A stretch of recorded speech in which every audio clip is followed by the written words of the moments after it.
Hey there, and welcome to Dark Creaky TV. If you're new, hit that subscribe button for spine-tingling Reddit creepypasta stories that are perfect for a night of chilling thrills. Don't forget to share your thoughts in the comments below. Thanks for watching, and let's get into tonight's stories.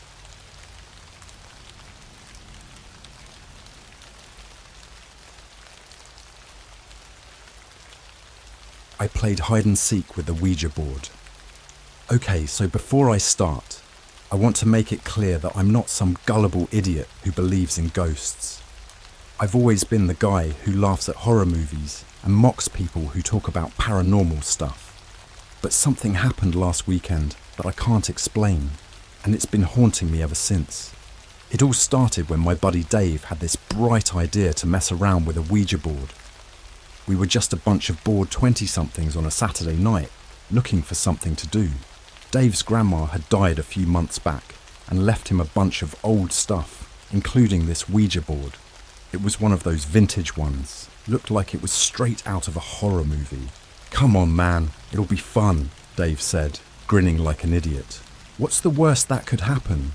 There were 5 of us, me, Dave, his girlfriend Sarah, Mike, and Jen. We gathered around Dave's living room table, lights dimmed for atmosphere, and the board set up in the middle. Sarah was all into it, claiming she had a 6th sense and could feel spirits or whatever. Mike and Jen were skeptical but willing to play along. We all placed our fingers on the planchette, and Dave started with the usual crap you'd see in a movie. "Is anyone there? Can you hear us?" At first, nothing happened, and we all exchanged bored looks. But then, the planchette started to move, slowly at first, then more deliberately. I was convinced one of the others was pushing it, but when I looked at their faces, they all seemed genuinely freaked out. The board spelled out yes. "Who are you?" Dave asked. The planchette moved again, this time faster. It spelled out A and NA. "Do you know any Anna?" Sarah asked Dave, who shook his head, looking puzzled. We kept asking questions, and the answers we got were pretty generic. Anna claimed she was a little girl who died in a fire. It felt cliché, like something out of a bad horror flick. But then, things got weird. Sarah asked, "Anna, do you want to play a game?" The planchette slid to yes. "What game do you want to play?" Mike asked, his voice trembling a bit. The planchette spelled out HIDEANDSEEK. We all exchanged uneasy glances. It was creepy, sure, but it was just a game, right? "Okay, Anna, who's it?" Dave asked, trying to sound brave. The planchette spelled out YOU and moved to point directly at me. I laughed nervously. "Okay, I'll play along. Where do I hide?" The planchette moved to SEEK. "What the hell does that mean?" Jen asked, her voice shaky. "Maybe it means you hide and we seek," Sarah suggested. We decided to play along. I went upstairs to hide while the others counted to 50. I found a spot in the attic behind some old boxes, feeling stupid, but also a bit on edge. The house was old and creaky, and the attic was filled with cobwebs and shadows. I could hear my friends moving around downstairs, calling out my name, laughing nervously, and then everything went silent. I waited, expecting them to find me any moment, but the silence stretched on. I started to feel a bit uneasy. My phone buzzed in my pocket, and I pulled it out to see a text from Dave. "Where are you?" I texted back. "Attic, are you guys still looking?" No response. I waited a bit longer, then decided to go back down and find them. As I descended the attic stairs, I called out, "Guys, game over, you win." No answer. The house felt different, colder somehow. When I got to the living room, it was empty. The Ouija board was still on the table, but my friends were nowhere to be seen. I checked the kitchen, the bathroom, even went outside to see if they were messing with me, but they were gone. Panic started to set in. I called Dave's phone, but it went straight to voicemail. Same with Sarah, Mike, and Jen. I started to think maybe they had left to go get something and would be back soon, but hours passed and there was no sign of them. I went back to the Ouija board, feeling a mix of anger and fear. I placed my fingers on the planchette and asked, "Anna, where are my friends?" The planchette moved slowly, spelling out HERE. I felt a chill run down my spine. What do you mean, here? Where? The planchette spelled out BEHINDYOU. I spun around, heart pounding, but there was nothing there, just an empty room. I was about to throw the board across the room when I heard a faint whisper, like a child giggling, coming from the attic. I don't know what possessed me to go back up there, but I did. The attic was dark, the only light coming from a small window. As I reached the top of the stairs, I saw something that made my blood run cold. There, in the corner, was a small, charred doll. It hadn't been there before. I picked it up, and as I did, I heard the giggling again, louder this time. I turned around, and for a split second, I saw a shadowy figure, small and childlike, standing by the window. I ran out of the attic, back downstairs, and grabbed my keys. I was done. I needed to get out of there.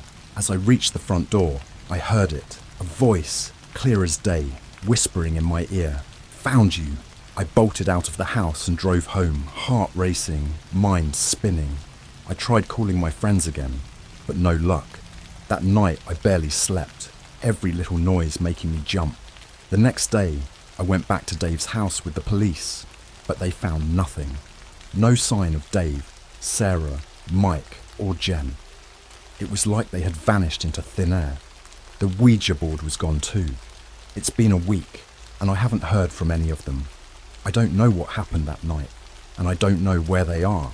All I know is that I'm never touching a Ouija board again, and I suggest you don't either. If anyone has any idea what might have happened or has experienced something similar, please let me know. I need answers, and if you ever get a message from Anna on a Ouija board, don't play her game. Trust me, you don't want to know what happens if you lose. I couldn't shake the feeling that something was terribly wrong. It was like a dark cloud had settled over me, following me everywhere. I was paranoid, constantly looking over my shoulder, jumping at every little noise. The police hadn't found anything, and they were starting to look at me like I was crazy. I even overheard one of the officers whispering about how people go missing all the time, and that young adults sometimes just run off. But I knew my friends wouldn't just leave without telling me. There was something else, something sinister, and I needed to find out what it was. I started doing some research on Ouija boards, reading every article, forum post, and book I could find. Most of it was the usual nonsense about spirits and demons, but a few stories stood out. Stories about people who had disappeared after playing hide and seek with a Ouija board. There was one story in particular that sent chills down my spine. It was about a girl named Emily who played hide and seek with a spirit named Anna.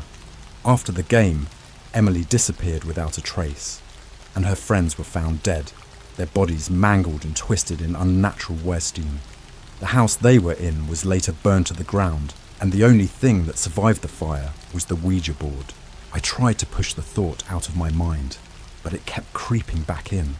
What if the same thing had happened to my friends? What if they were dead and I was next?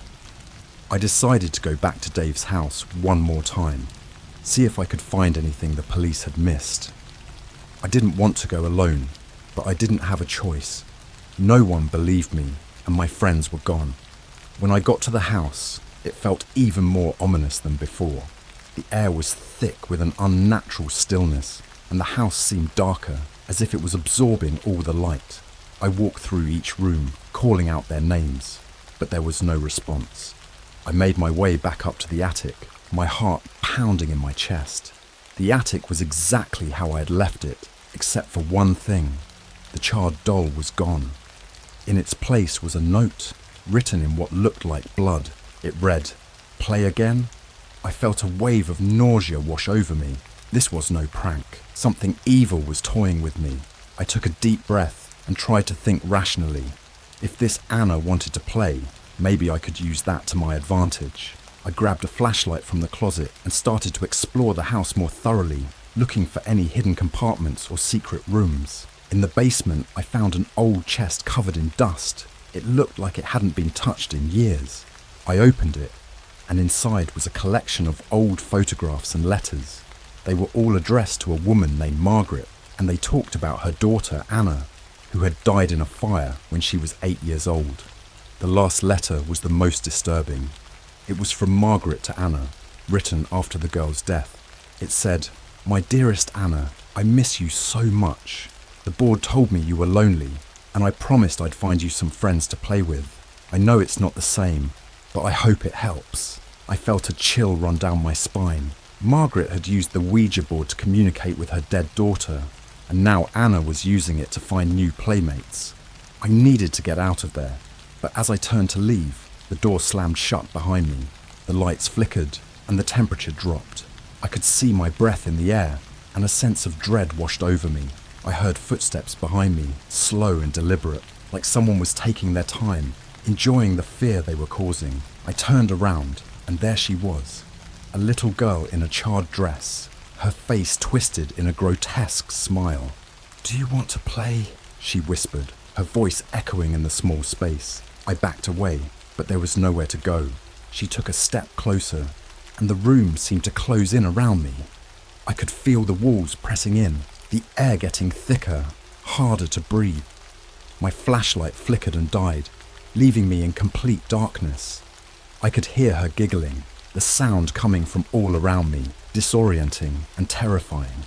I fumbled for my phone, trying to turn on the flashlight, but it slipped from my hands and clattered to the floor. The giggling grew louder, more manic. I felt something cold and clammy touch my arm, and I screamed, swinging blindly in the dark. My hand connected with something solid, and the giggling stopped. For a moment, there was silence. Then, the lights flickered back on, and I saw her lying on the floor, her body twisted and broken, just like in the stories I had read.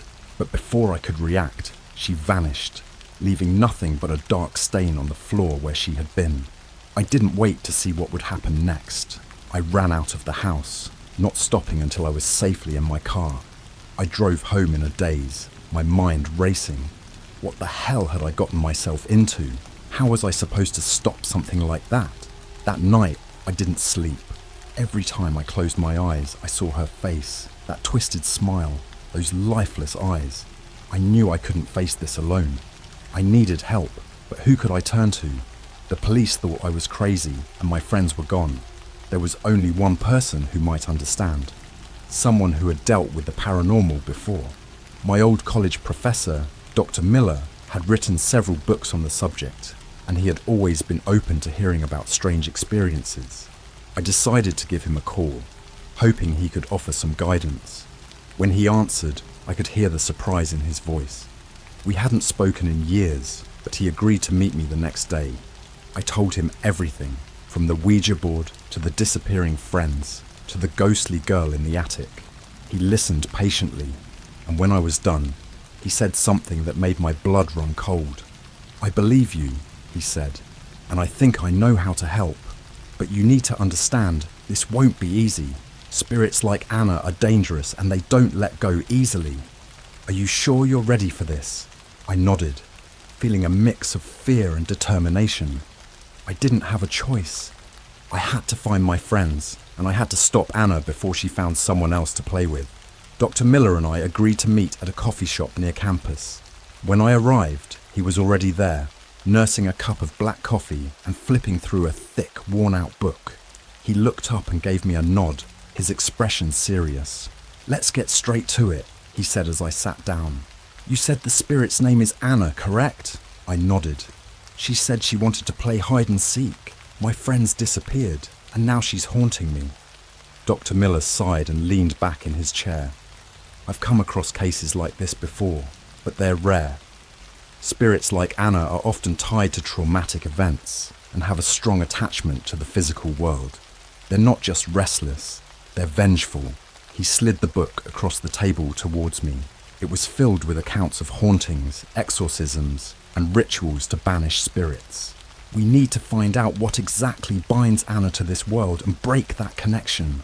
Otherwise, she'll keep playing her games and more people will suffer." I flipped through the book, feeling a sense of dread growing inside me. "So, what do we do?" Dr. Miller took a deep breath. "First, we need to gather more information. You mentioned finding letters and photographs in the basement. They might hold clues about Anna's past and how to deal with her. We need to go back to the house. The thought of returning to that house made my skin crawl, but I knew he was right. We had to face Anna head on. We decided to go the next night, when the house would be at its most active. Dr. Miller gave me a list of supplies to gather: candles, salt, sage, and a few other items for protection. The next day passed in a blur. I was too anxious to focus on anything.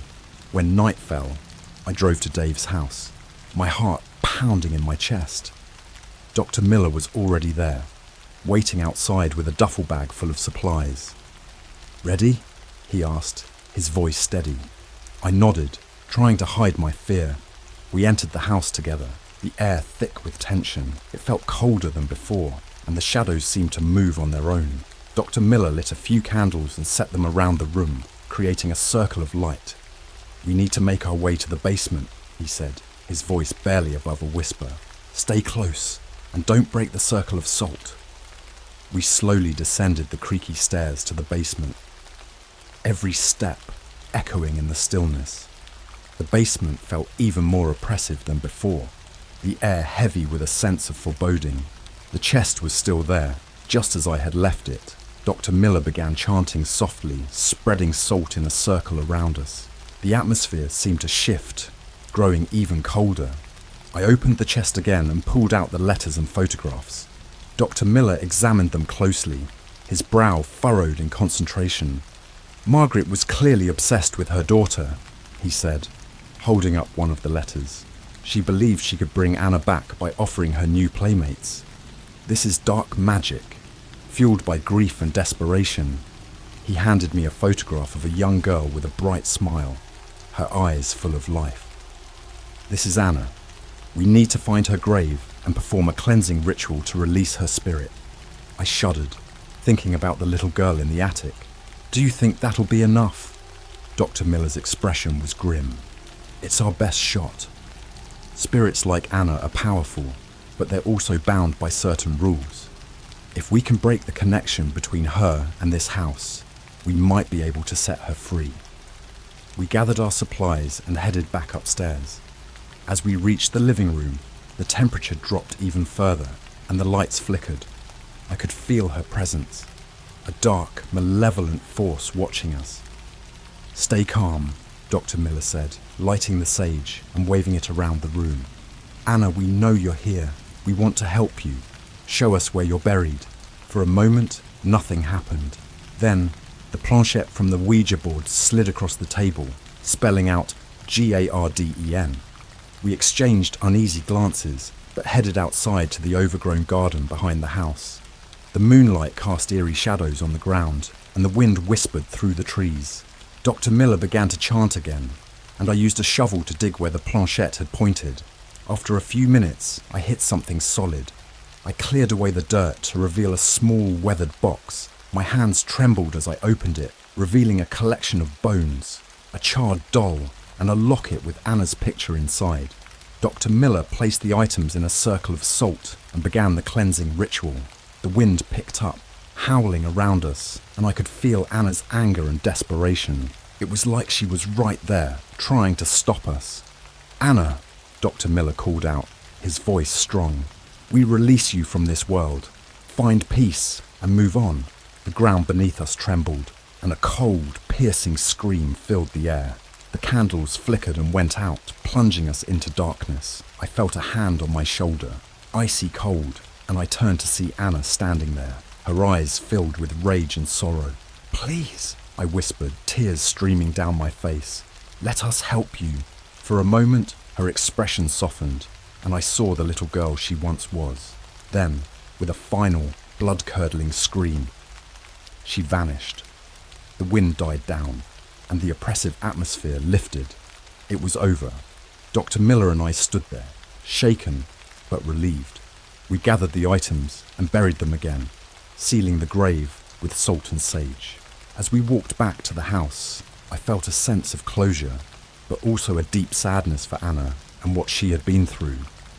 We didn't speak much on the drive back. There wasn't much to say. I knew I would never forget what had happened, but I hoped that Anna had finally found peace. Dr. Miller told me to keep in touch and that he would continue to research similar cases. That night I slept for the first time in days, free from nightmares and whispers. But even now, as I write this, I can't help but wonder if Anna is truly gone. Sometimes, late at night, I think I hear her giggle, just on the edge of hearing, and I remember the game we played.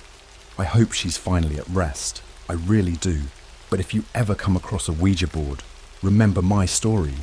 Some games should never be played, especially when you don't know the rules. It had been a few weeks since the night in the garden. Life was slowly returning to normal, or at least I was convincing myself that it was.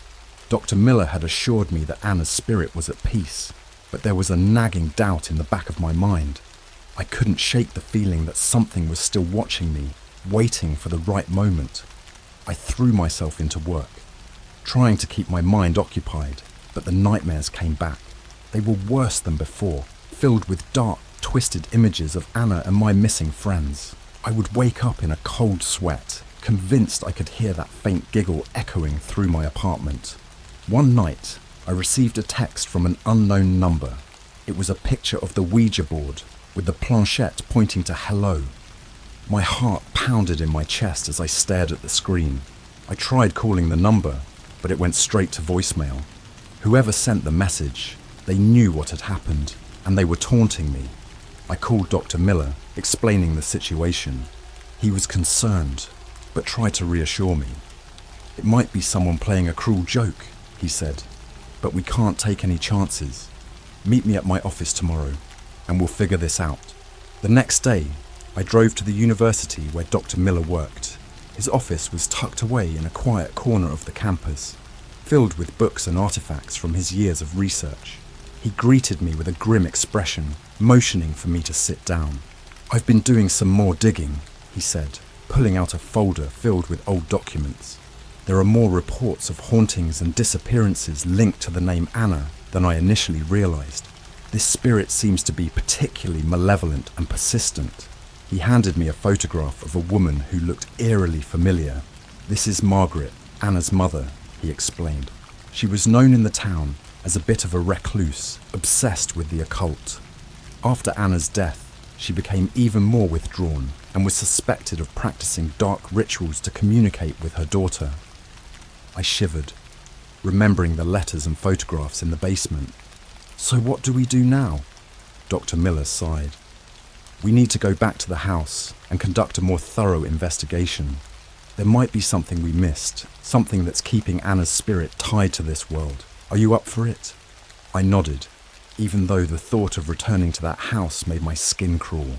We gathered our supplies and headed out, determined to find whatever was keeping Anna from resting. When we arrived at the house, it felt even more sinister than before. The windows were dark, and the air was thick with an unnatural stillness. We entered cautiously, our flashlights cutting through the gloom. Dr. Miller began setting up protective wards around the house, while I headed to the basement to retrieve the letters and photographs. As I descended the stairs, I felt a sudden chill. The basement was darker than I remembered, the shadows deeper and more menacing. I found the chest and pulled out the documents, scanning them for any clues we might have missed. One letter stood out. It was different from the others. Written in a hurried, frantic hand, it read, "Anna is growing stronger. She needs more playmates. I must find more." The implications were horrifying. Margaret hadn't just been communicating with her daughter. She'd been feeding her spirit, keeping it alive by offering more victims. My friends hadn't just disappeared. They had been taken by Anna, and she wanted more. I ran back upstairs to show Dr. Miller the letter. His face paled as he read it. "This explains a lot. Anna isn't just a restless spirit. She's been turned into something much darker, something that feeds on the living. We need to find a way to break this cycle." We decided to search the house for any hidden rooms or compartments where Margaret might have performed her rituals. As we moved through the house, we could feel Anna's presence growing stronger, the air growing colder, the shadows closing in around us. In the attic, we found a trapdoor hidden beneath a pile of old blankets. It led to a small, windowless room filled with strange symbols and candles. In the centre of the room was a makeshift altar covered in dark stains. Dr. Miller began to chant, lighting the candles and spreading salt in a protective circle.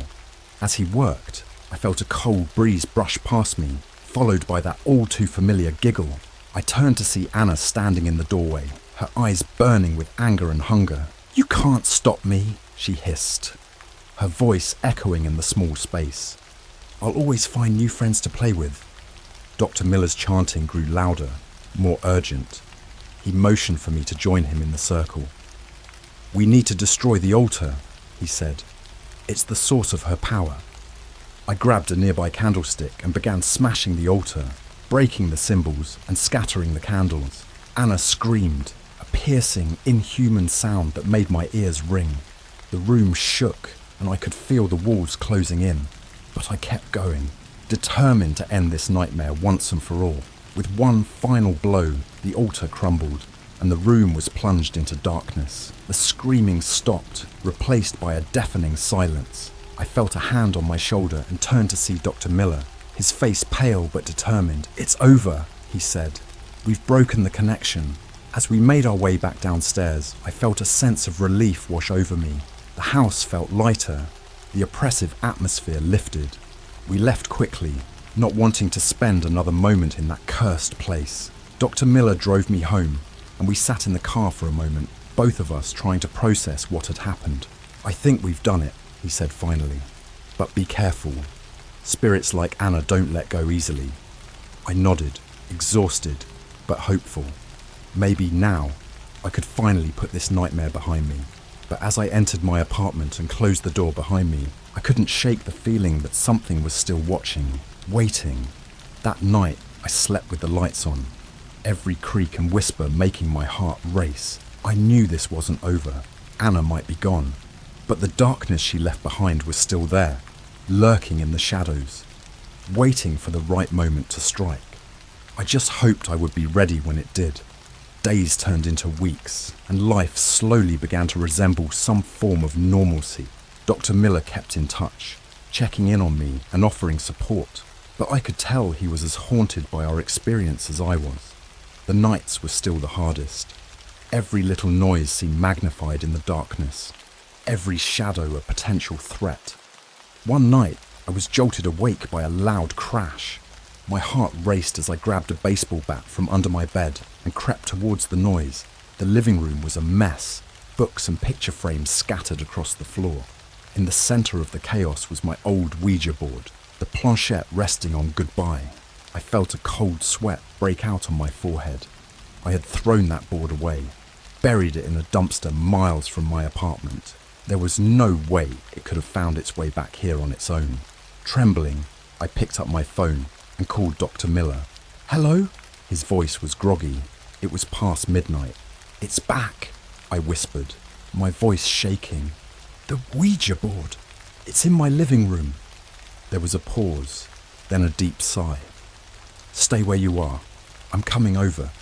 He arrived within the hour, looking more tired and haggard than I'd ever seen him.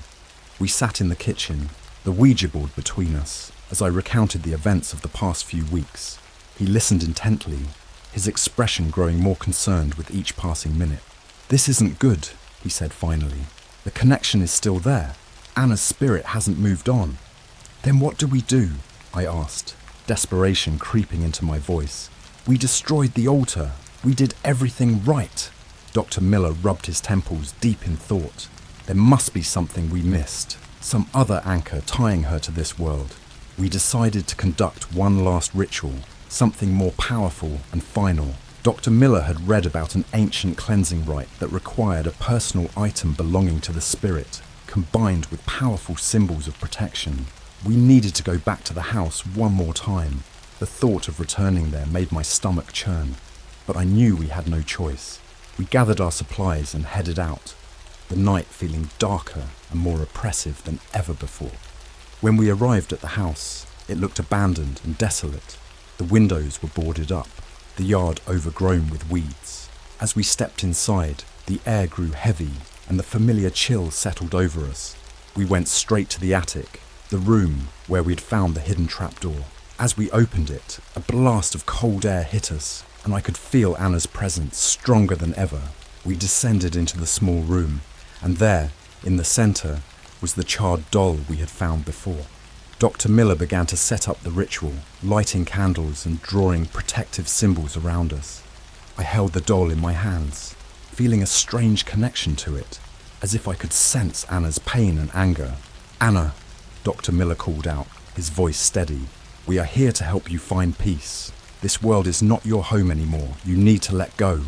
The room grew colder, and the shadows seemed to pulse and writhe around us. I could hear her giggling again, but this time it was more frantic, almost desperate. Dr. Miller continued his chant, the words filling the space with a strange, otherworldly power. Suddenly, the candles flickered and went out, plunging us into darkness. I felt a hand on my shoulder, cold and clammy, and I turned to see Anna standing there, her eyes burning with a mixture of rage and sadness. "Why won't you play with me?" she whispered, her voice echoing in the small room. "Anna," I said, my voice trembling, "it's time to move on. You're hurting people. This isn't what you want." Her expression twisted, and she let out a blood-curdling scream. The walls shook, and I could feel the ground trembling beneath us. Dr. Miller's chanting grew louder, more urgent, and I joined in, repeating the words he had taught me. The room seemed to close in on us, the darkness pressing down like a physical weight. I held the doll tightly, focusing all my energy on breaking the connection. Anna's screams grew louder, more desperate, and I could feel her trying to claw her way back into our world. With one final shattering cry, she disappeared. The room fell silent, and the oppressive atmosphere lifted. I looked around, dazed and exhausted, and saw Dr. Miller slumped against the wall, his face pale but relieved. "It's over," he said, his voice barely above a whisper. "We've done it." We left the house in silence, not daring to look back. The drive home was a blur, and when I finally collapsed into bed, I slept deeply for the first time in weeks. The next morning, I felt a strange sense of calm. The nightmares were gone, and the apartment felt lighter, as if a weight had been lifted. I knew that Anna was finally at peace, and that my friends were free from her grasp. Dr. Miller and I stayed in touch, but we both knew that we had closed a dark chapter in our lives. I threw away the Ouija board for good this time, making sure it was destroyed beyond recognition. I didn't want to take any chances. Life slowly returned to normal, but I would never forget the horrors we had faced. I knew that the world was full of mysteries and dangers that we could barely comprehend, and that sometimes the past could reach out and touch the present in ways we couldn't predict. But for now, I was just grateful to be alive and to have my sanity intact. And if I ever heard a faint giggle in the dead of night, I knew it was just a memory, a reminder of the game we had played and the price we had paid. Some games, I realized, are better left unplayed.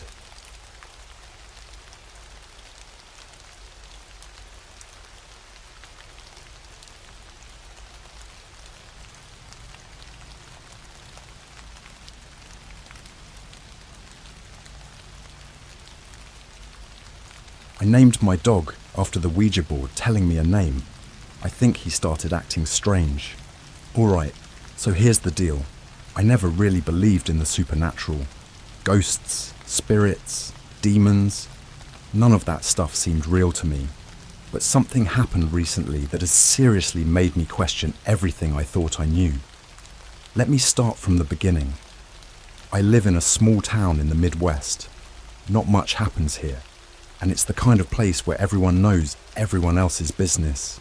I'm a 27-year-old guy, just going through the motions. You know? Work, home, repeat. I've got a small circle of friends, but we usually just hang out and drink on weekends. Nothing crazy.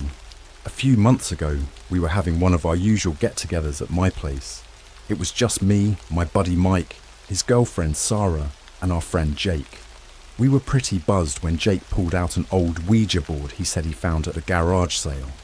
I laughed it off, thinking it was just another dumb party trick, but everyone else seemed interested.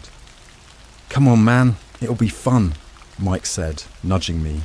I figured, why not? What could go wrong?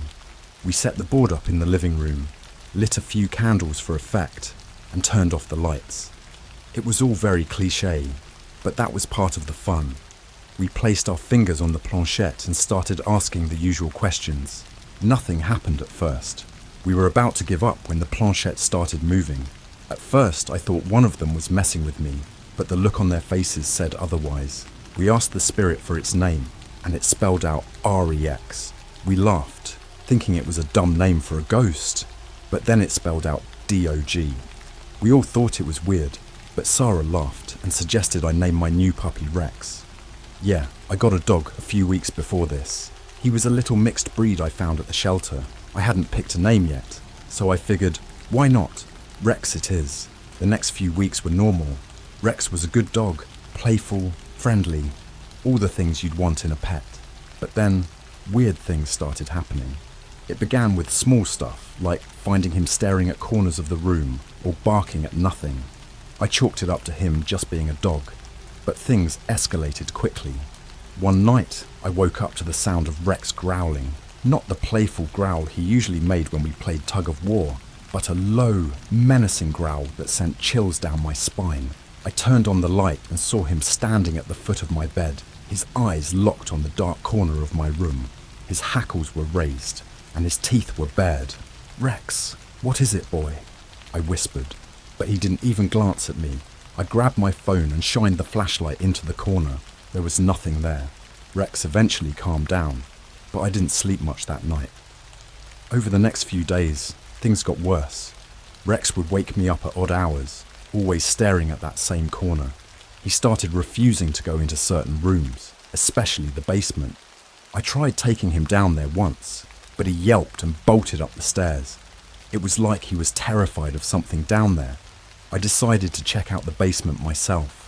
It's just a storage space, mostly filled with old boxes and junk I never got around to sorting.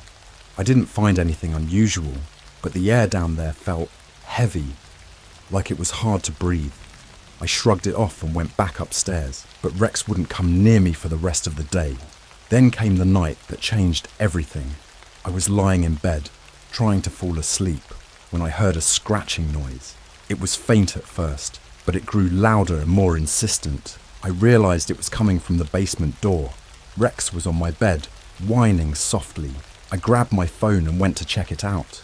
The scratching stopped as soon as I reached the door. I hesitated, then opened it slowly. The basement was pitch black, and my phone's flashlight barely pierced the darkness. I took a few steps down the stairs, and that's when I heard it. A low, guttural growl coming from the bottom of the steps. It sounded like Rex, but deeper, more menacing. "Rex!" I called out, my voice shaking. But Rex was right behind me at the top of the stairs, growling in response. I bolted back up the stairs, slamming the door behind me. My heart was pounding, and I was drenched in sweat. Rex was barking and growling at the door, and it took me a while to calm him down. I didn't sleep at all that night. Every little sound made me jump. I kept telling myself it was just my imagination, that there was a logical explanation for everything. But deep down, I knew something was seriously wrong. I decided to do some research on the Ouija board. I found all sorts of stories about people who had similar experiences. Things moving on their own, strange noises, pets acting weird.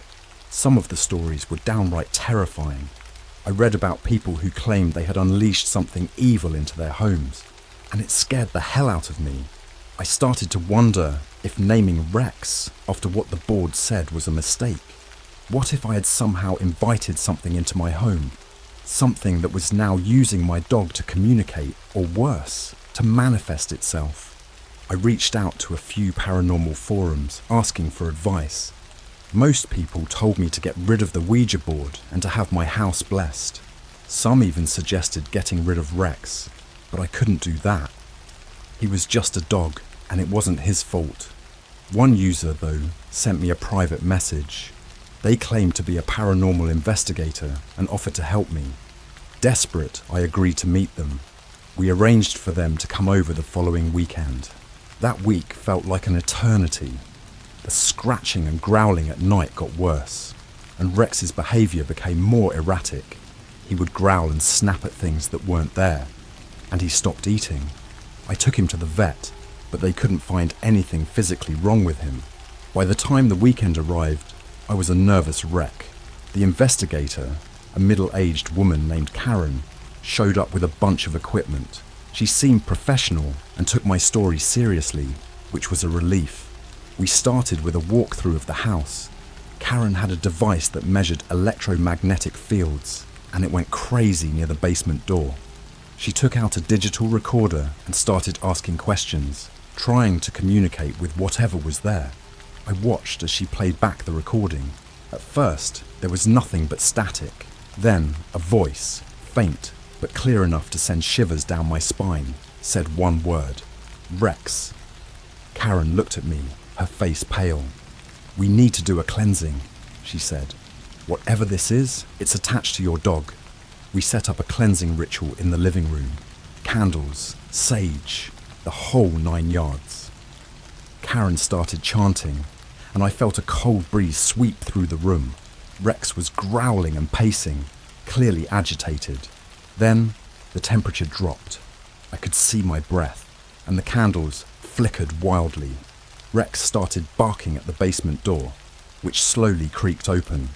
Karen shouted something in a language I didn't understand, and the door slammed shut. The candles went out, plunging us into darkness. I fumbled for my phone, turning on the flashlight, and saw Rex lying on the floor, whimpering.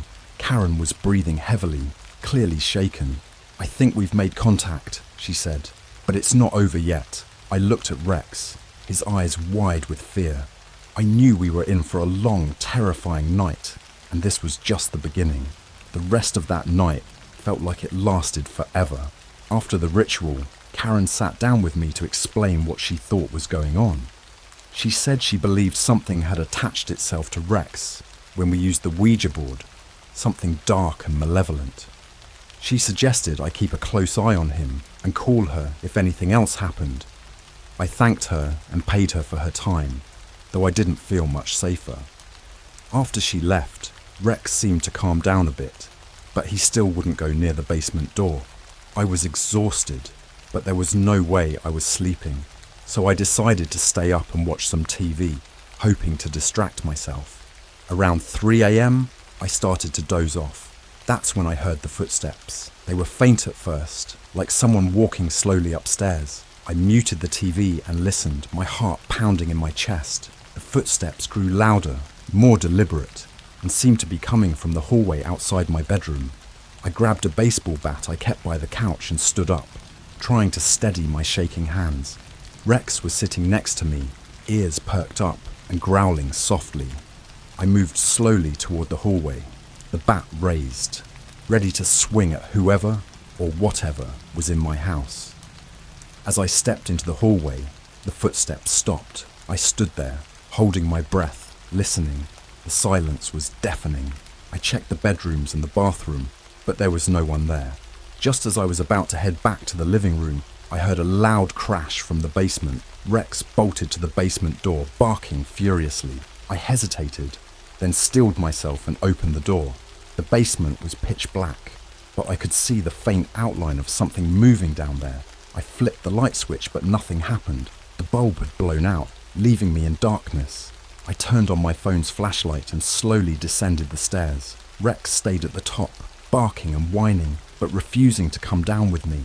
As I reached the bottom of the steps, I saw what had caused the crash. A stack of old boxes had toppled over, but something about it didn't seem right. The boxes were too heavy to just fall over on their own. I started to pick up the boxes when I heard a whisper. It was so quiet, I almost thought I imagined it. I turned around, shining the flashlight in every direction, but there was no one there. Then I heard it again, clearer this time. It was a woman's voice, and it was saying my name. I felt a chill run down my spine. I tried to speak, but my mouth was dry, and no sound came out. I took a deep breath and whispered, "Who's there?" The voice didn't answer, but I felt a cold breeze pass by me, rustling my hair. I backed up, tripping over one of the boxes and nearly falling. My flashlight flickered, and I saw a shadow move across the far wall. It was tall, thin, and definitely not human. I scrambled up the stairs, slamming the basement door behind me. I was shaking all over, barely able to catch my breath. Rex was barking wildly, and I could hear the scratching sound from the other side of the door. I spent the rest of the night in the living room, with all the lights on, clutching the baseball bat and jumping at every little sound. Rex eventually calmed down and curled up next to me, but neither of us slept. The next morning, I called Karen and told her what had happened. She sounded concerned and said she'd come back that evening. In the meantime, she advised me to keep the basement door locked and to avoid going down there.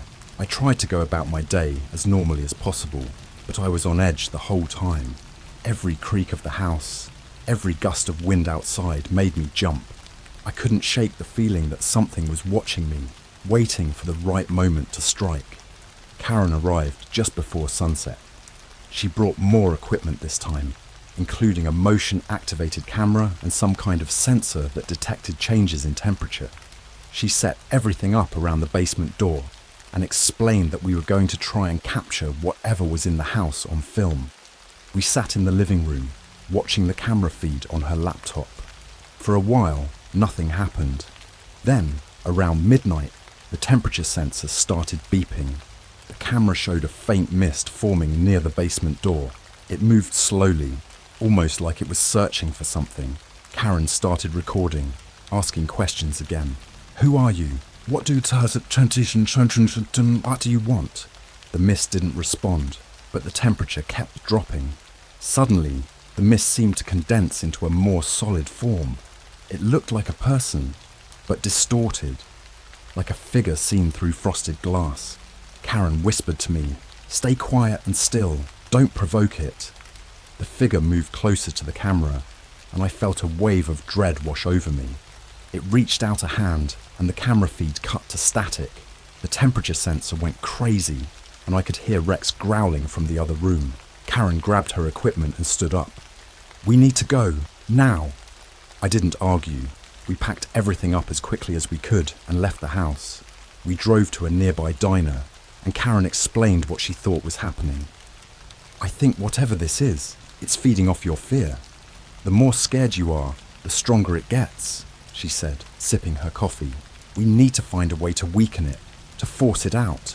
I nodded, barely able to process what she was saying. "But how? What can I do?" Karen looked at me, her expression serious. "We need to do a more powerful cleansing, and you need to be strong. You can't let it scare you, no matter what." I agreed, though I wasn't sure I could actually do it. We made plans to return the next night with more equipment and some backup. Another investigator Karen knew who specialized in cases like this. That night, I stayed at a motel, too afraid to go back to my house.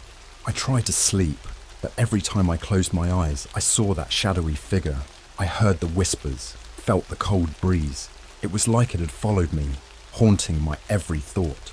The next evening, Karen and her friend Tom arrived at the house with even more equipment. Tom was a big guy, ex-military, and he carried himself with a confidence that was reassuring. "We're going to take care of this," he said, setting up his gear. "You just need to stay strong and trust us." We set up in the living room again, this time with more cameras and sensors. Tom sprinkled some kind of powder around the basement door and lit several candles. He and Karen started the cleansing ritual, chanting in unison.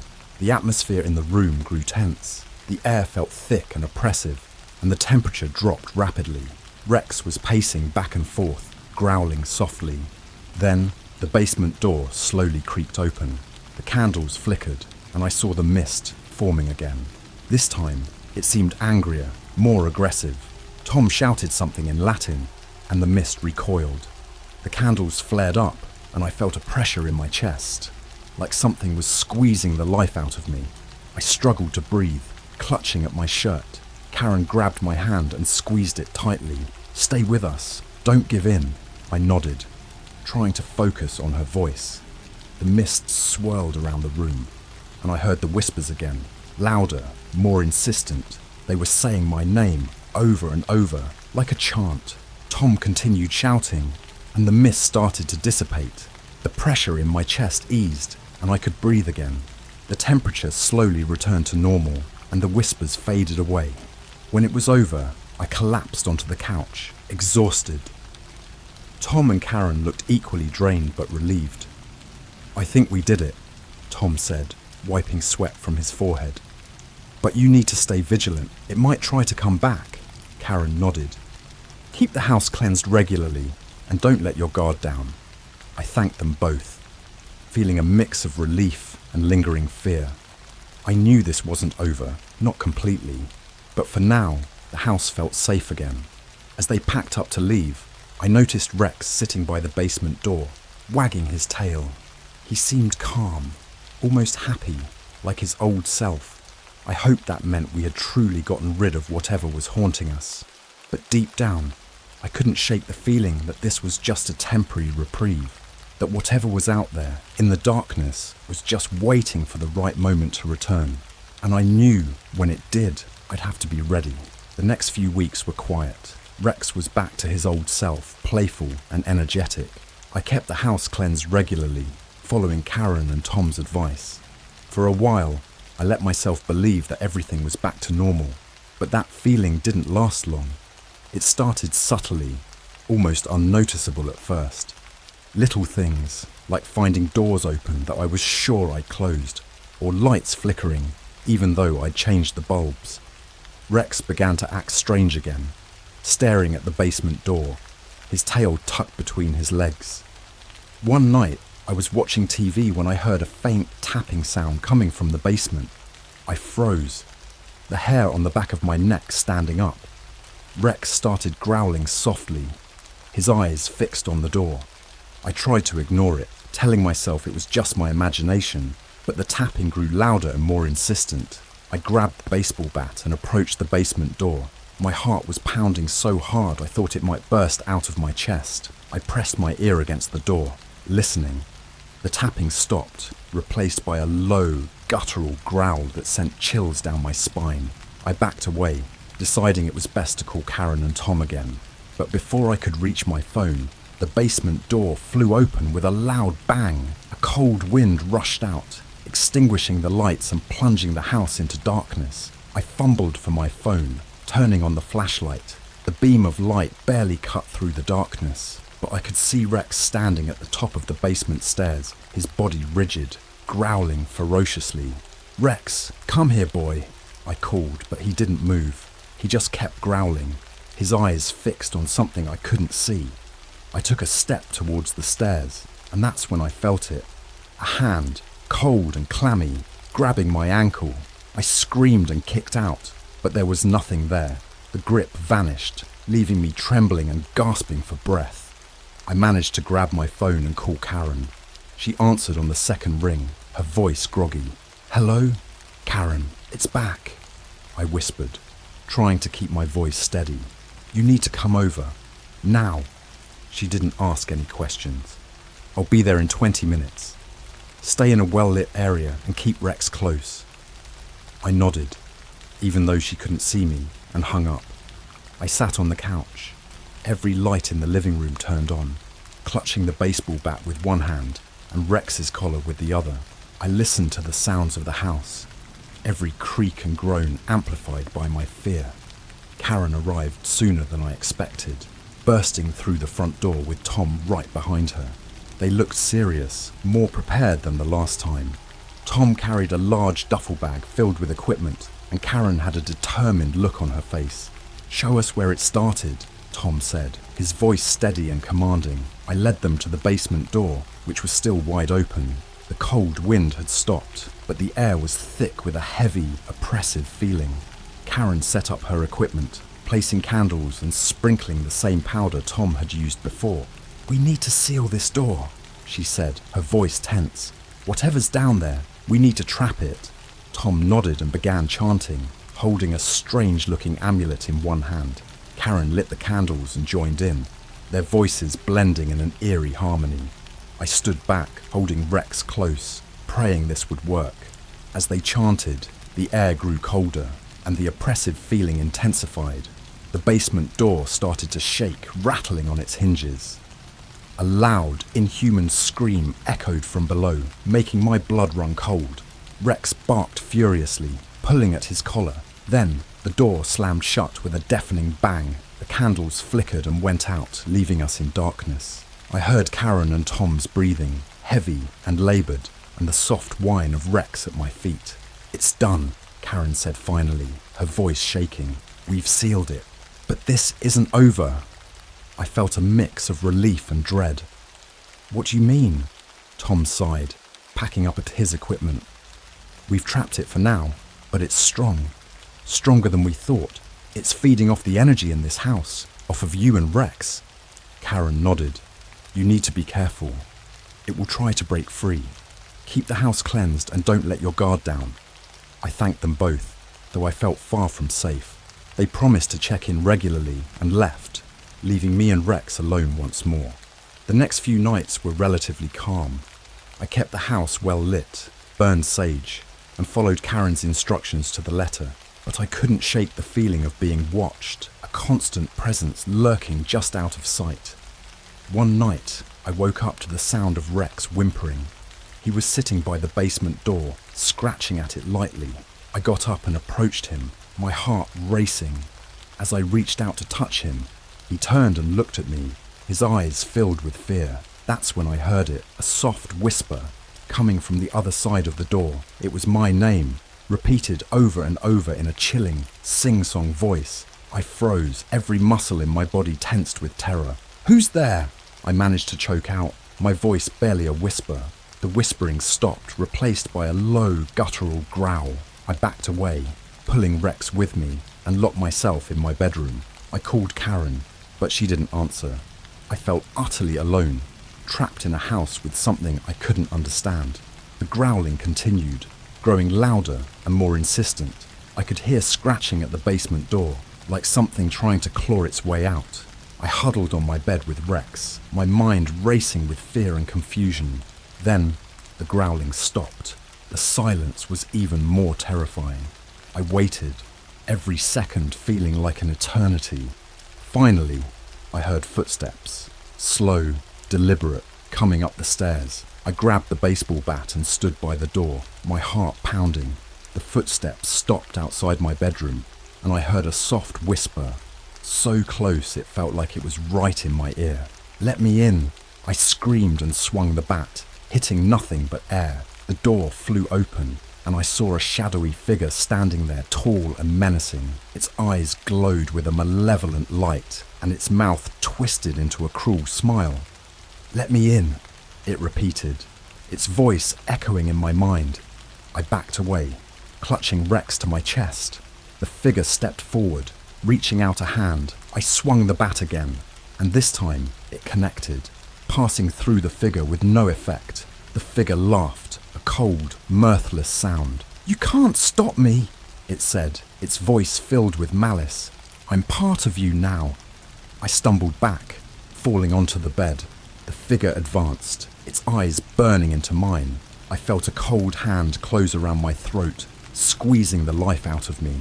Just as I was about to lose consciousness, the figure vanished. The room was silent, the air still. I gasped for breath, tears streaming down my face. Rex was whimpering, nuzzling my hand. I knew then that this wasn't over. Whatever this thing was, it was far from finished with me, and I had no idea how to fight it. The days that followed were a blur. Sleep was impossible, and the shadows seemed to follow me everywhere I went. I felt like a prisoner in my own home, constantly looking over my shoulder, waiting for the next attack.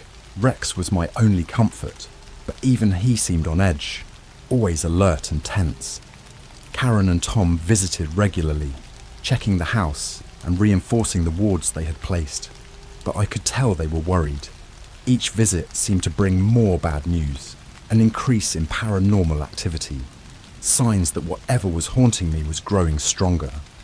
One evening, as the sun dipped below the horizon, Karen sat me down. "We need to talk," she said, her expression grave. "There's something we haven't told you. Something important." Tom nodded, his face serious. "We've been doing some research. This entity, it's not just a random spirit. It's something much older, much darker. My heart sank. What do you mean? Karen took a deep breath. We believe it's a demon, a powerful one. It has a name, Azrael. The name sent chills down my spine. A demon? How is that even possible? Why is it here? Tom explained. Demons can be summoned through rituals, intentionally or unintentionally. The Ouija board must have acted as a conduit, and naming your dog Rex, a name it gave you, might have given it a stronger connection to this world. I felt sick. So what do we do? How do we get rid of it? Karen and Tom exchanged a look. We need to perform a full exorcism, Karen said. But it's dangerous. Demons don't let go easily, and they will fight back. I nodded, determination replacing my fear. Let's do it, whatever it takes. The next few days were spent preparing. Karen and Tom brought in a priest, Father Matthews, who had experience with exorcisms. He was a kind, elderly man with a calming presence, but I could see the worry in his eyes. We must be strong, he said, his voice gentle but firm. This will be a battle, and we must have faith. We set up for the exorcism in the living room. The furniture was pushed to the sides, and an altar was set up with candles, holy water, and various religious artifacts. Father Matthews led us in prayer, asking for protection and strength. As night fell, the house grew eerily quiet. The air was thick with tension, and I could feel the presence of the demon, lurking, waiting. Rex stayed close to me, his body trembling. Father Matthews began the exorcism, chanting in Latin and sprinkling holy water around the room. Karen and Tom assisted, their faces set with determination. I held Rex, whispering soothing words to him, trying to keep us both calm. At first, nothing happened, but then the temperature dropped dramatically. The candles flickered, and a deep, guttural growl echoed through the house. The demon was here. Father Matthews continued chanting, his voice unwavering. The growl grew louder, more menacing. Objects in the room began to shake and rattle, and a cold wind swept through the house, extinguishing the candles. In the darkness, I saw it, the shadowy figure, its eyes glowing with malevolent light. It moved closer, its form shifting and writhing as if made of smoke. "Begone, foul spirit," Father Matthews commanded, his voice strong and filled with authority. "You have no power here. In the name of God, I command you to leave." The demon laughed, a chilling, inhuman sound. "You are weak," it hissed. "This soul is mine." Father Matthews raised the crucifix, holding it out toward the figure. "By the power of Christ, I compel you." The figure recoiled, its form flickering. I felt a surge of hope, but it was quickly dashed as the demon lunged forward, knocking the crucifix from Father Matthews' hand. Tom and Karen stepped forward, holding their own crosses, chanting loudly. The demon snarled, retreating slightly, but it was clear that it was far from defeated.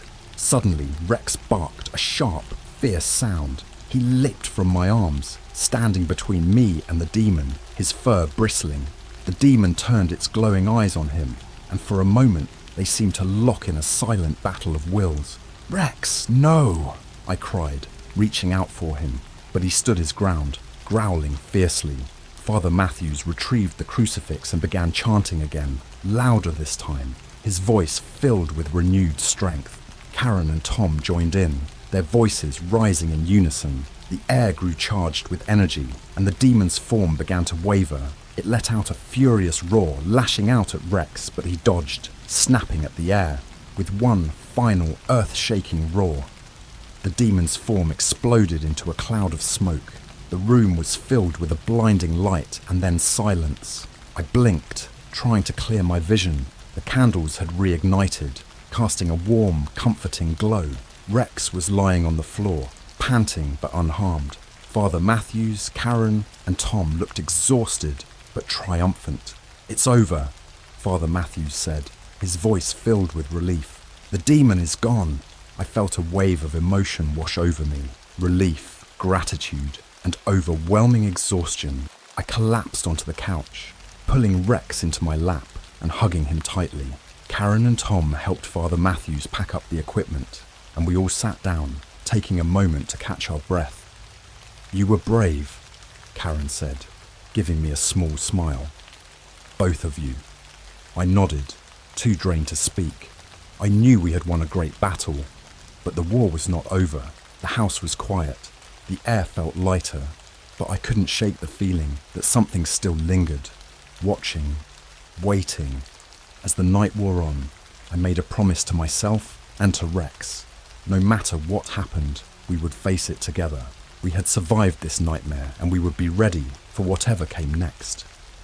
But deep down, I knew that this was just the beginning. The darkness had been pushed back, but it had not been vanquished. It was out there, somewhere, waiting for its chance to return. And when it did, we would be ready. The next few months were a struggle. Karen, Tom, and Father Matthews checked in regularly, reinforcing the wards and helping me keep the house cleansed. Despite their efforts, a sense of unease lingered. It was as if the darkness had left a permanent mark on the house, and on me. Rex seemed more attuned to the presence than ever. He would growl at empty corners and bark at shadows. His behaviour was a constant reminder that the threat was not entirely gone. One particularly cold night, I was in bed, trying to sleep, when Rex began growling low and deep. I sat up, my heart racing, and saw him staring at the door, his hackles raised. The air felt charged, thick with tension. A sudden, violent gust of wind rattled the windows, and the lights flickered. I heard footsteps echoing through the house, deliberate, heavy steps that sent chills down my spine. I grabbed my phone and flashlight, bracing myself for whatever was coming. The footsteps stopped outside my bedroom door. I could feel a cold presence, a palpable sense of malevolence. The door slowly creaked open, and a dark, shadowy figure stood there, its eyes glowing with a sickly yellow light. "You're not welcome here," I whispered, my voice trembling. The figure stepped into the room, its form shifting and pulsating with dark energy. "You can't stop me," it hissed, its voice a distorted echo. I grabbed the baseball bat and swung it at the figure, but it passed through with no effect. The figure laughed, a chilling, inhuman sound, and advanced on me. I backed away, my heart pounding in my chest. Rex lunged at the figure, barking furiously. The demon snarled, recoiling slightly, but it seemed more annoyed than hurt. It reached out, and I saw its shadowy hand wrap around Rex, lifting him off the ground. "Leave him alone!" I shouted, swinging the bat again. The figure ignored me, tightening its grip on Rex. My dog yelped in pain, and I felt a surge of desperation and anger. I remembered the crucifix Father Matthews had given me. I grabbed it from the nightstand and held it out, my hand shaking. "In the name of God, I command you to leave," the demon hissed, its form flickering. It dropped Rex, who fell to the floor, panting and whimpering. I stepped forward, holding the crucifix high.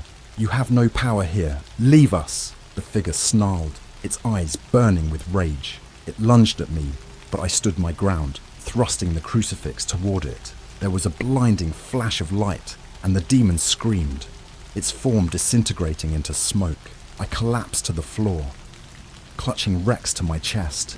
He was shaking, but he seemed unharmed. The room was silent, the oppressive presence gone. I took a deep breath, tears streaming down my face. It was over.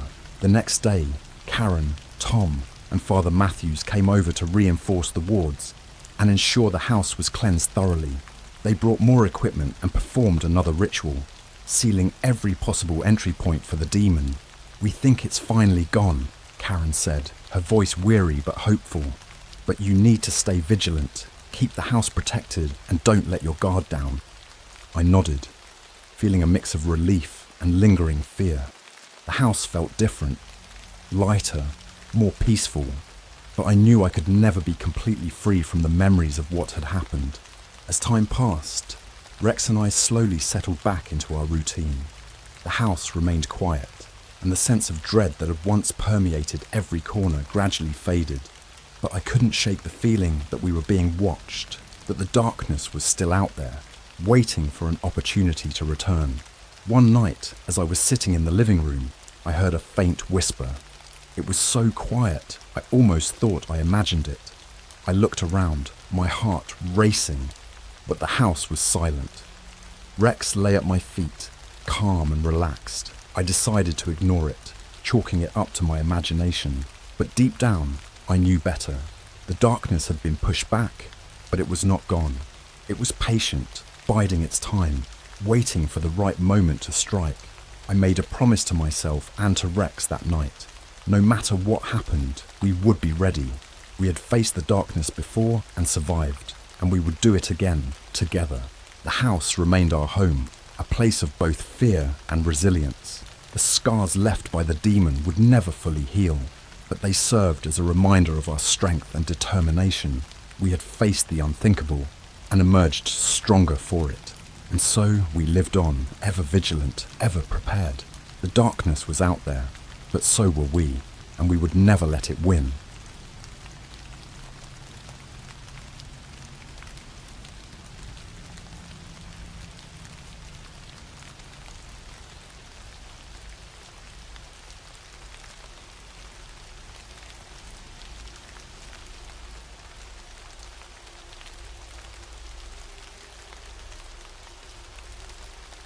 I dared the Ouija board to curse my biggest bully in school. I don't regret it. I've always thought Ouija boards were a joke.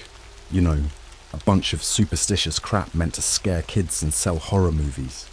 But last year, my perspective on them changed forever. And it all started with my biggest bully, Nick. Nick was the kind of guy who got off on making other people's lives miserable. He was popular, sure, but he was also a sadistic jerk. He made my life hell from day one of high school, tripping me in the hallways, spreading nasty rumours, stealing my stuff, you name it, he did it. It wasn't just me though. He had a knack for finding people's weak spots and exploiting them until they broke. One night, my friends and I were hanging out in my basement. It was supposed to be a typical Friday night pizza, video games, and stupid dares. We were bored, so naturally, someone suggested we mess around with the Ouija board my grandmother had left me. It was old, dusty, and looked like it had seen some serious use in its time. Perfect for a creepy night. At first, we asked the usual dumb questions. Is anyone there? What's your name? How did you die? Nothing happened, of course. We were about to call it quits when I, in a fit of frustration and drunken courage, blurted out, I dare you to curse Nick Ralston. The planchette moved. At first, I thought one of my friends was messing with me, but the looks on their faces told me otherwise. It slid slowly, deliberately, spelling out 2 words, no escape. We laughed it off, but there was an undeniable chill in the air. Something had shifted, something dark. I tried to shake it off as we packed up the board and moved on to playing video games, but I couldn't get those 2 words out of my head. The next week at school, Nick was his usual self, tormenting everyone around him. It was like my dare had meant nothing. I was starting to think it was all in my head when things started to get weird. Nick began acting off. It started with small things. He'd get these weird, distant looks in his eyes, like he was seeing something the rest of us couldn't. He'd zone out in the middle of tormenting someone, just staring into space until someone snapped him out of it. Then he started talking to himself, muttering under his breath. I couldn't make out what he was saying, but it sounded like he was arguing with someone. One day, I caught him scratching at his arms like he was trying to dig something out from under his skin. His nails left long, bloody trails, but he didn't seem to feel it. He just kept scratching, deeper and deeper, until a teacher noticed and dragged him to the nurse's office. The following weekend, we heard about the accident. Nick's parents were killed in a car crash. Apparently, their brakes had failed on a steep hill. The car flipped, and they were both killed instantly. Nick wasn't with them. He was at home, alone. The police said it was a tragic accident, but I couldn't shake the feeling that it was connected to the Ouija board. Nick didn't come to school for a week after that. When he finally did, he was a different person. He looked like he hadn't slept in days. His clothes were dirty and rumpled, and he had this haunted look in his eyes. He didn't bully anyone anymore. In fact, he barely spoke to anyone. It was like he was constantly on edge, waiting for something to jump out at him. Then, the nightmares started. He'd wake up screaming in the middle of the night, shouting about the shadows and the voices. His neighbours could hear him through the thin walls of their apartment. They said he was begging for them to stop, pleading for mercy from something invisible. Things only got worse from there. He started seeing things, or at least he thought he did. He'd flinch at shadows, jerk his head around as if someone had called his name, and he'd often be found staring into mirrors, mumbling to himself. His parents' deaths had clearly affected him, but this was something else. It was like he was losing his mind. One day, he showed up to school with a knife. Not a pocket knife, but a big kitchen knife. He wasn't threatening anyone. He just held it close, like it was a security blanket. The teachers noticed, of course, and he was immediately sent to the principal's office. They called the police, and he was taken away. That was the last time I saw Nick. Rumour has it he was sent to a mental institution. Some kids said he'd been possessed. Others claimed he was just crazy. But I knew the truth. It was the Ouija board. It had to be. Even now, a year later, I can't get those two words out of my head. No escape. I haven't touched the Ouija board since that night. I keep it locked away in the attic. But sometimes, late at night, I swear I can hear whispers coming from above. After Nick was taken away, things calmed down at school for a bit. People moved on, as they do. And the whole incident became one of those urban legends that get whispered about in the hallways. But for me, it was far from over. I couldn't shake the feeling that something was watching me, something connected to that cursed Ouija board. It started with the shadows. At first, they were just barely noticeable movements in the corner of my eye. You know that sensation when you think you see something, but when you look, there's nothing there? It was like that, but it kept happening. Every time I turned a corner, entered a room, or even walked down the street, I'd see these fleeting shadows. It felt like they were following me, closing in slowly. I tried to ignore it, chalking it up to paranoia. But then, the whispers began. They were faint at first, like a distant murmur just on the edge of hearing. I'd be sitting in class, and I'd swear I heard my name being called, softly, urgently. It was the same at home. I'd be in my room, doing homework or trying to sleep, and I'd hear that faint whispering. It was driving me insane. One night, I was lying in bed, staring at the ceiling, unable to sleep.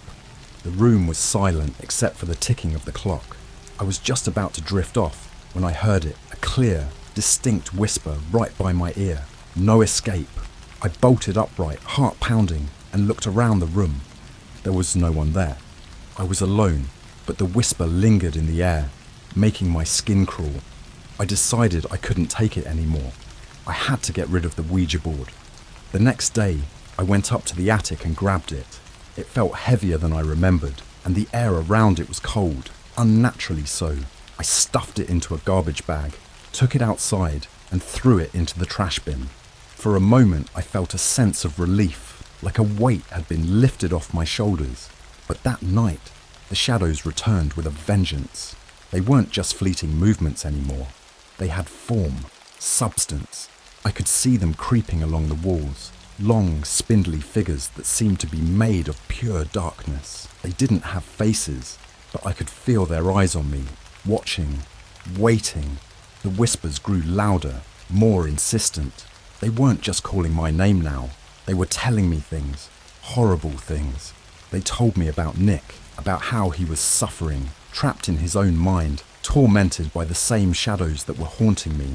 They told me it was my fault, that I had unleashed them when I dared the board. Sleep was impossible. Every time I closed my eyes, I'd see those shadows, hear those whispers. I started to see things in the daylight too. I'd be walking to school and I'd see shadowy figures lurking in alleyways, hiding behind trees, always just out of reach.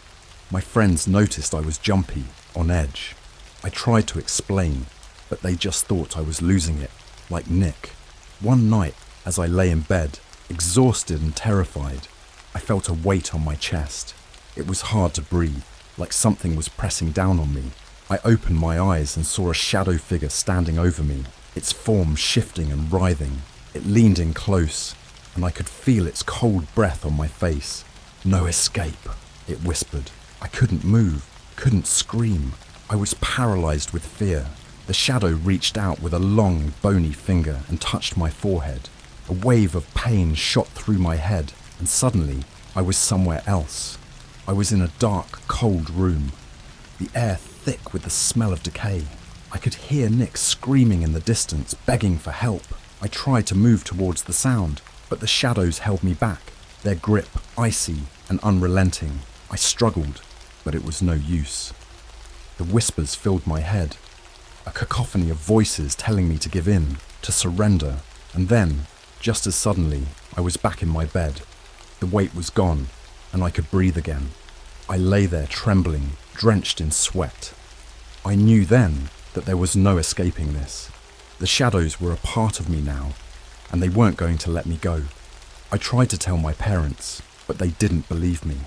They thought I was just having nightmares, maybe a delayed reaction to the stress of everything that had happened with Nick. They took me to a therapist who prescribed some medication to help me sleep, but the pills didn't stop the shadows or the whispers. If anything, they made them worse. The shadows started appearing more frequently, not just at night, but during the day as well. They'd follow me to school, lurk in the corners of classrooms, and hover at the edge of my vision. The whispers became more demanding, more aggressive.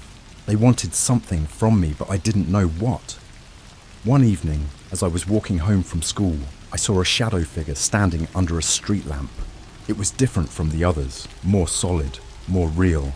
I could see its eyes glowing faintly in the darkness. They were filled with a malevolent intelligence, and they were fixed on me. "Leave me alone!" I shouted, more out of desperation than anything else. The shadow didn't move, didn't react.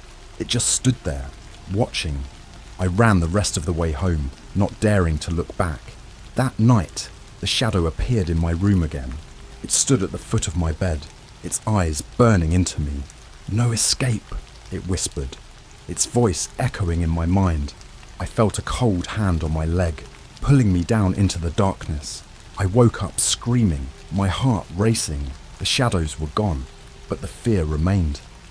I knew I couldn't keep living like this. I had to find a way to end it, to break the curse I had foolishly invoked, but how? The Ouija board was gone, and the shadows showed no sign of leaving me alone. Desperation drove me to seek out answers. I started researching everything I could about Ouija boards, curses, and the supernatural. I scoured forums, read old books, and even visited a local psychic. Most of what I found was useless or contradictory, but a few pieces of information stood out. There were stories of people who had encountered similar entities, shadowy figures that haunted them after using Ouija boards. One common theme emerged. These entities fed on fear and despair. The more terrified their victims became, the stronger they grew. But there were also stories of people who had managed to banish them, usually through some kind of ritual or act of courage. I decided I had to try something, anything, to get rid of the shadows. I gathered everything I could find about banishing rituals and made a plan. It was risky, and I had no idea if it would work. But I was out of options. That night, I prepared myself.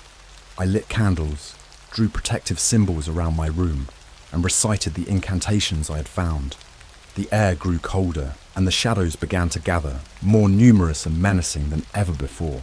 They seemed to sense what I was trying to do, and they didn't like it.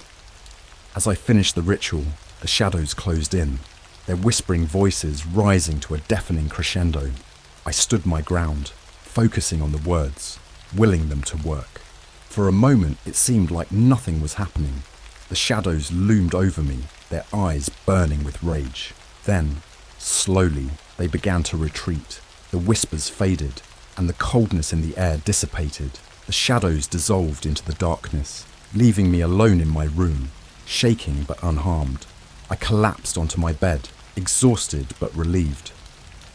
For the first time in months, the house felt normal. The shadows were gone. at least for now. I knew they could come back, but I was ready for them. I had faced my fear and survived, and that gave me the strength to keep fighting. But even as I drifted off to sleep, I couldn't shake the feeling that this was far from over. The shadows had left me with a warning, a reminder that they were always watching, always waiting for a moment of weakness.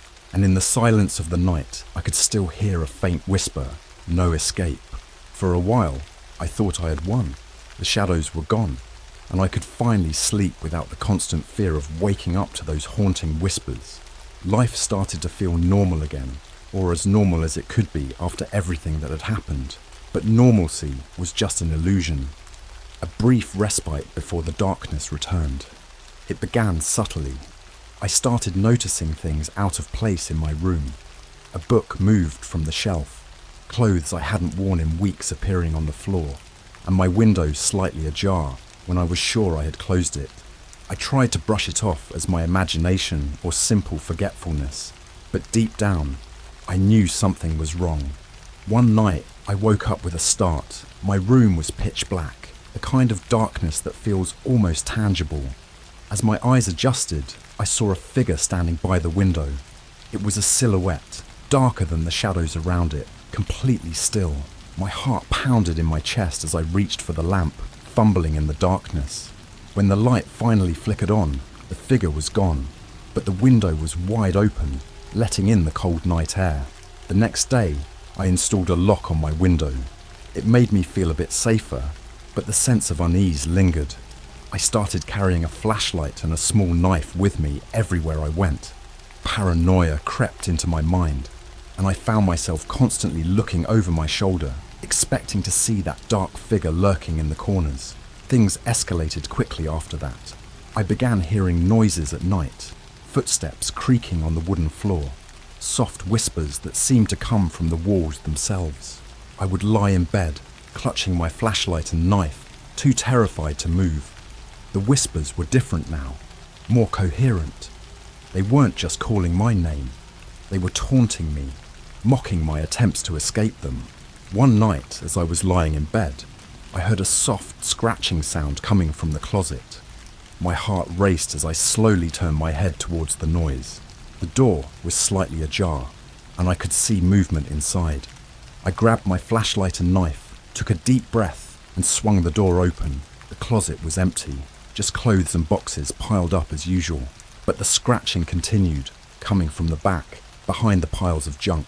I pushed the boxes aside, my hands shaking. As I reached the back of the closet, I saw something that made my blood run cold. A small, crudely drawn symbol scratched into the wall. It was the same symbol I had used in the banishing ritual. The realization hit me like a punch to the gut. The shadows hadn't left. They had just been hiding, waiting for the right moment to strike. I backed away, slamming the closet door shut. But the scratching continued, louder now, more insistent. That night, I didn't sleep at all. I sat in my bed, flashlight and knife in hand, watching the closet door. The scratching eventually stopped, but the fear didn't. I knew I had to do something, but I didn't know what. The shadows were getting stronger, more aggressive. They weren't just haunting me, they were trying to break me. Desperation drove me to seek out help again. I contacted the local psychic, an older woman named Mrs. Holloway. She had a reputation for dealing with the supernatural, and I hoped she could help me. I told her everything. The Ouija board, the shadows, the whispers, and the symbol in the closet. Mrs. Holloway listened intently, her expression grave. When I finished, she nodded slowly and said, "You've opened a door to something very dark, something that doesn't want to let go. We need to close that door for good." She agreed to come to my house that evening.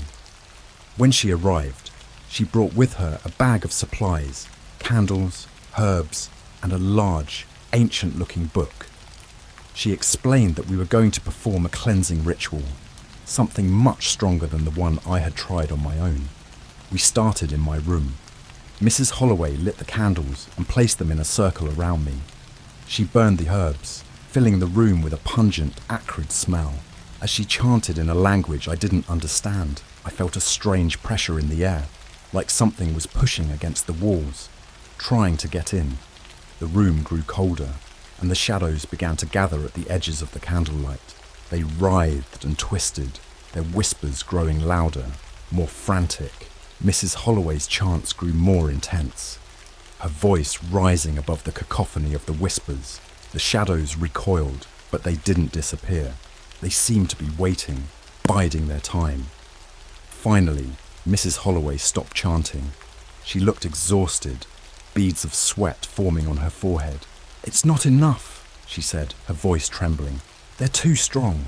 We need to confront them directly." We moved to the attic, where I had originally kept the Ouija board. The air was thick with dust and the faint smell of decay. Mrs. Holloway set up her candles and herbs again, and we began the ritual anew.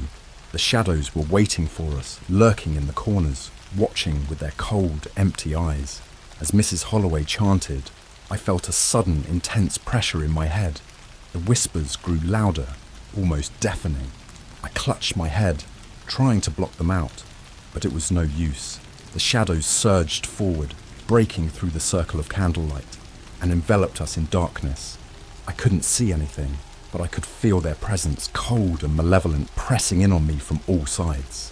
The whispers became screams, a chaotic chorus of voices filling my mind with fear and despair. I fell to my knees, overwhelmed by the sheer intensity of it. And then, in the midst of the chaos, I heard Mrs. Holloway's voice, strong and clear. She was calling my name, telling me to fight, to push back against the darkness. I focused on her voice, using it as a lifeline, and began to chant along with her, repeating the words she had taught me. Slowly, the pressure began to ease. The shadows recoiled, their grip weakening. The whispers faded, replaced by the sound of Mrs. Holloway's chanting. The darkness lifted, and I found myself back in the attic, surrounded by the flickering candlelight. Mrs. Holloway looked at me, her face pale but determined. "We did it," she said. "We weakened them, but they're not gone. We need to destroy the Ouija board. It's the only way to sever their connection to this world." I retrieved the board from the garbage bin, feeling its weight in my hands. We took it to the backyard, where Mrs. Holloway had set up a small fire. As the flames roared to life, I threw the board into the fire. The wood crackled and hissed, and for a moment I thought I heard a faint scream, but it could have been my imagination. The board burned quickly, reduced to ashes in minutes. Mrs. Holloway performed one final cleansing ritual, scattering the ashes to the wind. "It's done," she said, her voice weary. "The connection is broken. The shadows should leave you alone now." I thanked her, feeling a sense of relief wash over me. For the first time in months, I felt like I could breathe again. Mrs. Holloway left, and I went back to my room, exhausted but hopeful. That night, I slept peacefully for the first time in a long time. The shadows were gone, the whispers silenced. But as I drifted off to sleep, I couldn't shake the feeling that something was still watching, waiting for the right moment to strike. The darkness was gone, but the fear remained, and in the silence of the night, I could still hear a faint whisper in the back of my mind, "No escape." Life went back to a semblance of normalcy after Mrs. Holloway's ritual. The whispers had ceased, and the shadows no longer lurked in the corners of my vision. School became bearable again, and I started reconnecting with my friends. They were relieved to see me acting like my old self, though they didn't know the full extent of what I had gone through. But there was one thing that wouldn't leave me, the memory of those whispers and the shadows that seemed almost sentient. Sometimes, at night, I would lie awake, wondering if I had truly gotten rid of them, or if they were merely biding their time, waiting for a moment of weakness to strike again. Those thoughts haunted me, but I did my best to push them aside and move forward. A few weeks later, I decided to visit Nick. I had to see for myself how he was doing. Part of me felt responsible for his breakdown, and I needed closure. I found out he was in a psychiatric facility on the outskirts of town. It took some convincing, but eventually the staff allowed me to see him. Nick looked terrible.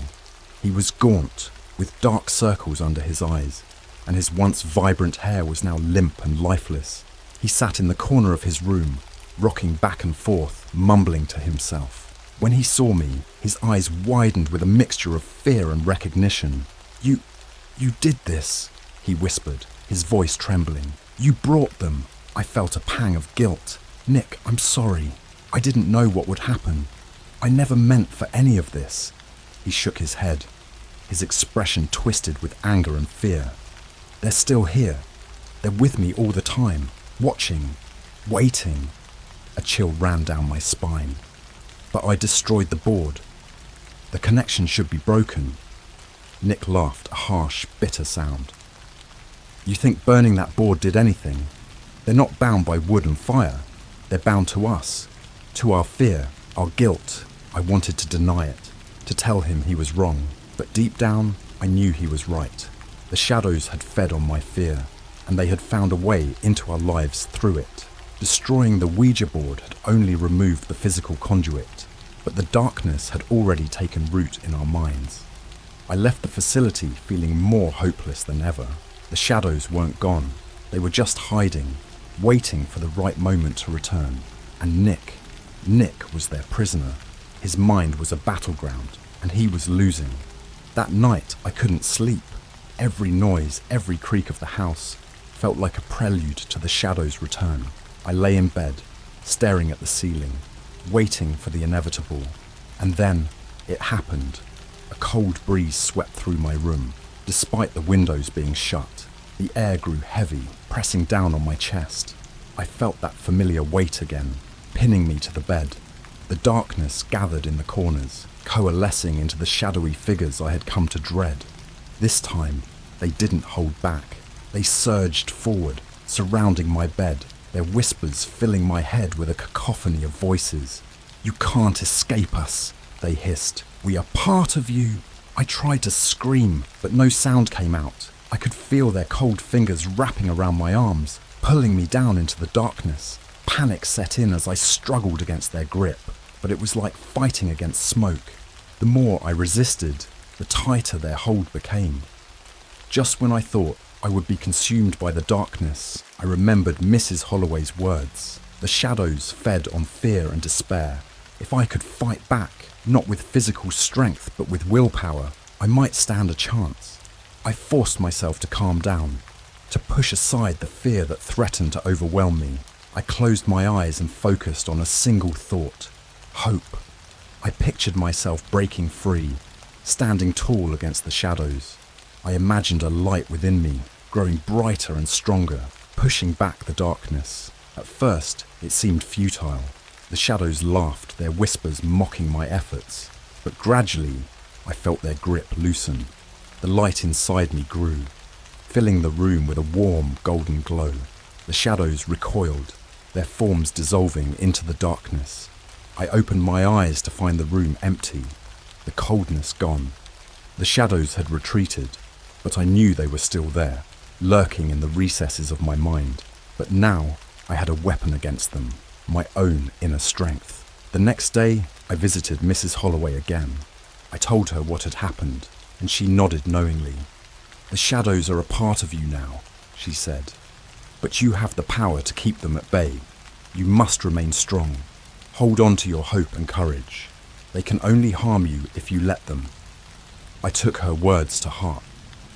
I knew the shadows would never truly be gone, but I could live with that. I had faced my fears and survived. Nick, however, was still trapped. I promised myself that I would do everything in my power to help him, to show him that he could fight back too. In the weeks that followed, I focused on building my mental strength. I meditated, practiced mindfulness, and surrounded myself with positive energy. The shadows still lurked at the edges of my vision, but they no longer had the power to terrify me. I had faced the darkness and emerged stronger. But one night, as I was lying in bed, I heard a faint whisper: "No escape." The shadows were still there, waiting for their chance. And in that moment, I knew that the fight was far from over. The darkness had been subdued, but it was always there, lurking, waiting for a moment of weakness. The real battle had just begun, and this time, I was ready. The days turned into weeks, and I maintained my newfound resolve to keep the shadows at bay. My life regained a semblance of normalcy, but the faint whispers and fleeting shadows were constant reminders that the darkness still lingered. I focused on staying positive, trying to help Nick in any way I could, even if it was just through letters and occasional visits. One evening, as I was walking home from the library, I felt a familiar chill run down my spine. The streets were eerily quiet, and the streetlights flickered ominously. I quickened my pace, the shadows at the edge of my vision growing more pronounced with each step. The whispers began to swell, an unsettling symphony of voices echoing in my mind. When I reached my house, I saw something that made my blood run cold. The front door was ajar, and the faint glow of a candle flickered inside. I approached cautiously, gripping my flashlight tightly. The house was silent, too silent. I stepped inside, calling out for my parents, but there was no response. As I moved through the hallway, I noticed symbols drawn in what looked like ash on the walls. They were the same symbols I had used in the rituals, but twisted and corrupted. My heart pounded in my chest as I entered the living room. There, standing in the center of the room, was Nick. His eyes were wild, his face gaunt and hollow. He held a candle in one hand and a knife in the other. The room was filled with the same cold, oppressive air that had accompanied the shadows. "Nick," I said cautiously, "what are you doing here?" He looked at me, his eyes filled with a mixture of fear and anger. "I couldn't take it anymore," he whispered. "They wouldn't leave me alone. They said you could help me." My mind raced. The shadows had driven Nick to the brink, and now they were using him to get to me. "Nick, put down the knife. We can figure this out together." He shook his head, his grip tightening on the blade. "They said you have to die. It's the only way to end this." Panic surged through me. I had to stay calm, to reach him somehow. "Nick, listen to me. Killing me won't solve anything. The shadows are feeding on your fear, your despair. We have to fight them together." His expression wavered, doubt flickering in his eyes. But before I could say anything more, the shadows surged into the room, their presence overwhelming. They wrapped around Nick, their cold tendrils pulling him towards me.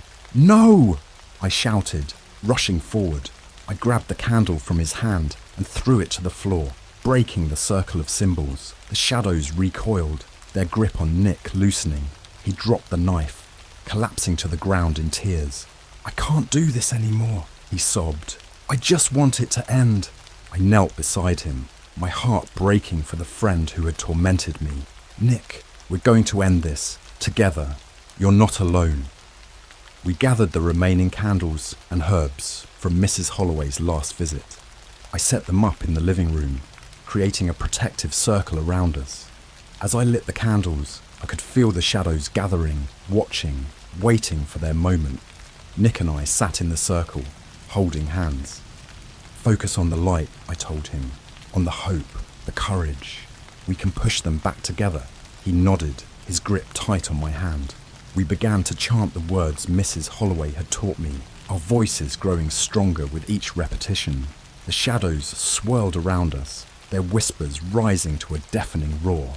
I closed my eyes, focusing on the light within me, the same light that had saved me before. I pictured it growing, spreading outwards, enveloping Nick and me in its warmth. I felt Nick's hand in mine, his presence a beacon of strength. The shadows screamed, their forms writhing in the light. They tried to break through the circle, but the light held them back, pushing them further and further away. Nick's voice grew stronger, his fear melting away as he joined me in the fight. The room was filled with a blinding light, the shadows dissolving into nothingness. The whispers faded, replaced by a profound silence. When I opened my eyes, the room was empty, the air warm and still. Nick looked at me, his eyes filled with relief. "We did it," he whispered. I nodded, feeling a sense of peace I hadn't felt in months. The shadows were gone, their hold over us broken. We had faced the darkness and emerged victorious. In the days that followed, Nick began to recover. He was released from the psychiatric facility, and we became unlikely friends, bonded by our shared ordeal.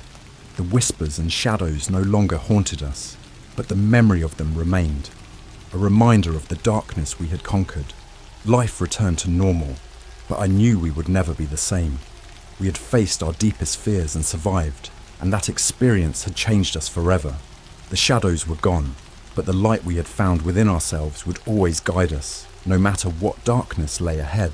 And in the quiet moments, when the night was still and the world seemed at peace, I could almost hear a faint whisper, not of fear, but of hope. You are strong. You are free.